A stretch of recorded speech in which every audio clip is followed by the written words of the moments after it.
Today I'm going to talk about why it's important for us to train our minds to be stronger than our emotions. Excuse me. It's essential that we learn how to manage our emotions. Emotions are wonderful things. They're there for us to measure how we're feeling about certain things at different times. They point us in the direction of, oh, I'm feeling angry, I'm feeling sad, I'm happy, I'm joyful, I'm resentful, I'm frustrated, all of these things are pointers, right? So emotions are not necessarily bad. What is important is that we learn how to manage our emotions. We have to learn how to manage our emotions, because if we don't, we will do things that are not that inherently are going to be bad for us, because when we make decisions based on how we're feeling at the moment, they're usually not the right decision. When we make emotional decisions, they're usually not the right decisions, because we're not thinking clearly. We have no clarity in that moment, because our judgment is clouded by the emotion we're feeling.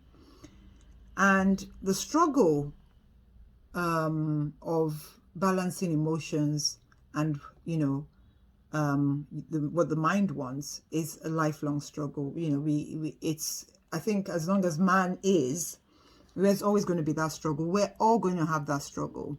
What is important is that we need to learn that we need to have a mind that is stronger than the way we're feeling. And that can only happen when we raise our level of awareness to look at the way we behave, what we do, how we react in situations. And then we ask ourselves the question, why do I do this thing when I know it's not good for me? Why am I repeating the same patterns of behavior that are not serving me? Why can't I do the thing that I want to do? This is an age-old battle. It's an internal struggle we all will face at different times. However, if we do not learn how to train the mind to be stronger than our emotions, we're going to find ourselves in bad situations. We're going to find ourselves always doing the thing we don't want to do. We're going to find ourselves stuck, frustrated, angry, lacking drive, lacking potential.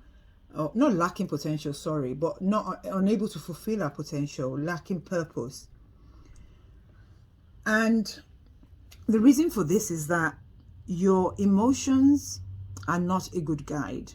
Your emotions are fickle. Your emotions are fragile. They can change very, very quickly. So they're not a good basis for making decisions.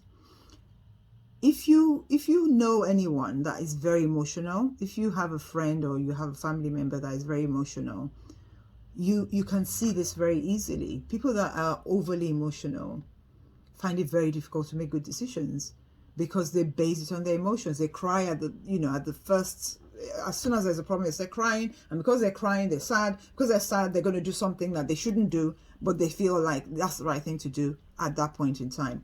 And the reverse is also true. They're very excited, they get overexcited, they think, oh, this is amazing, I'm going to do this thing, which is not the right thing for them to do. And when you see people that are very emotional, they tend to make bad decisions. They tend to follow what they feel like doing at that point in time. Well, the reason why this is a danger is because if we only do what we feel like doing, there are many, many things that we need to do that we will not do. There's so many examples, but I'll give you a wellness. I'll stick to the wellness area. Fitness, for example, or health. Eating healthily.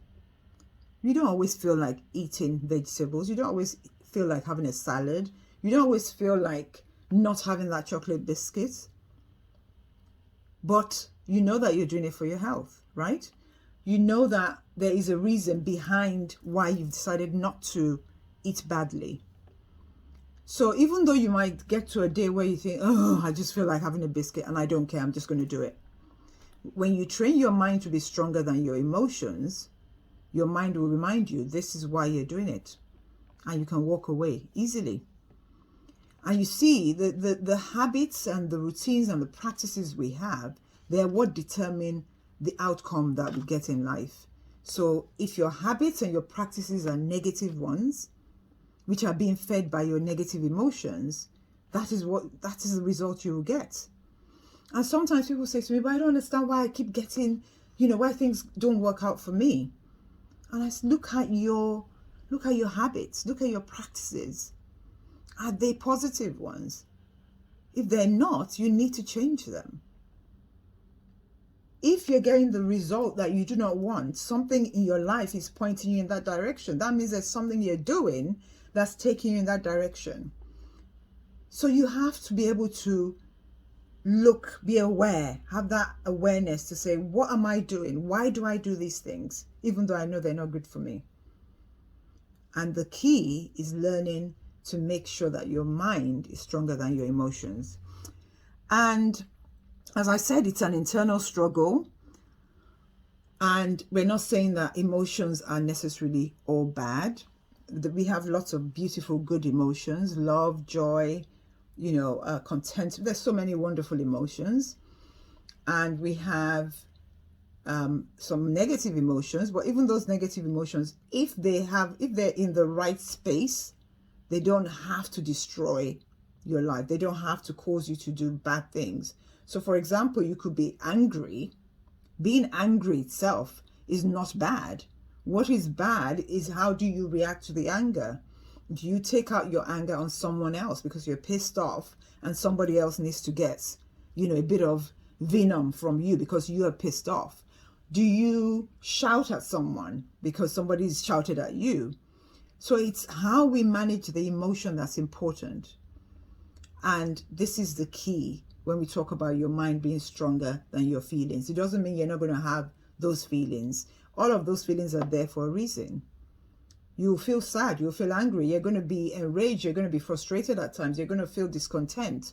Can you manage those emotions so that they don't force you to do things that you don't want to do?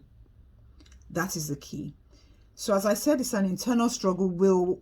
All of us will face this at different stages in our life. But the key between those people that succeed in life and those that find it very difficult to move forward is that the people that have learned how to manage their emotions, how to deal with, when they feel like they want to do something, but they have to assess that and think, is this thing the right thing for me to do? Maybe I need to take a step back. Maybe I need to wait for 10 minutes before I speak because I'm annoyed. Right? Simple things like that. Like, take some time out. Don't just respond because you're feeling angry or because you feel challenged and you feel I have to respond in the moment. Control your emotions, manage them, take a step back so that you can think clearly. So I'm going to talk about, I'm not going to do it in this video because then the video will be terribly long, but I will do something during the week and I'm going to go through some steps to help you to learn how to manage your emotions and how to train your mind to be stronger than your emotions. So one of the things that you can start doing though in the meantime is look at the good emotions, and you want to focus on those more. You want to learn more about those good emotions. So let's use contentment as an example. Being content is a state of mind that means that you feel settled regardless of what your situation is, right? And being content has nothing to do with how much money you have, what job you're doing, you're going to have things going on around you, but you've learned to be in a place of gratitude, a place of peace, so that you can feel content, even if there are things that are not working out the way you want. Now, focusing on an emotion like contentment is a positive action, right? Because that's going to develop the good emotions, right? Love, joy, peace, all the things that we want to be doing. And they're not dwelling in the negative emotions like anger or frustration or resentment.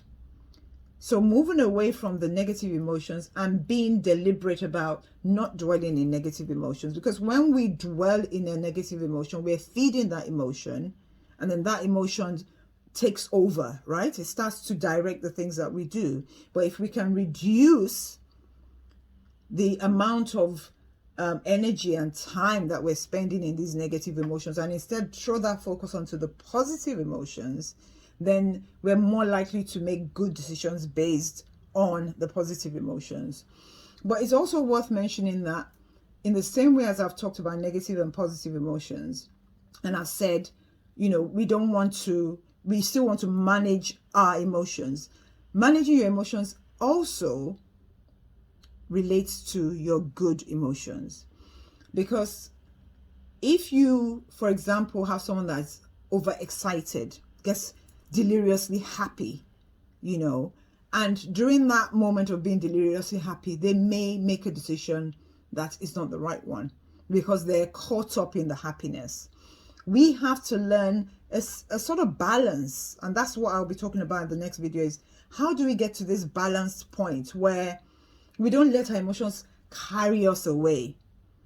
Whether it's a good emotion or bad emotion, it's the same thing. Because if you find someone that gets overexcited at everything, what that means is that they're still not in control of their emotions. And when things go bad, they're going to go down in the same way. It'll be the same kind of way that they would react in a negative emotion. What we want to learn is, for example, instead of being overexcited, is to be slightly detached. And when I say detached, I don't mean in a cold sense, cold way, or not being sentimental or anything, but not to be too attached to the outcome of things. Things are going well, that's great. Enjoy it. But don't get overly excited and start doing crazy things. I know people that when they get excited, they will do anything.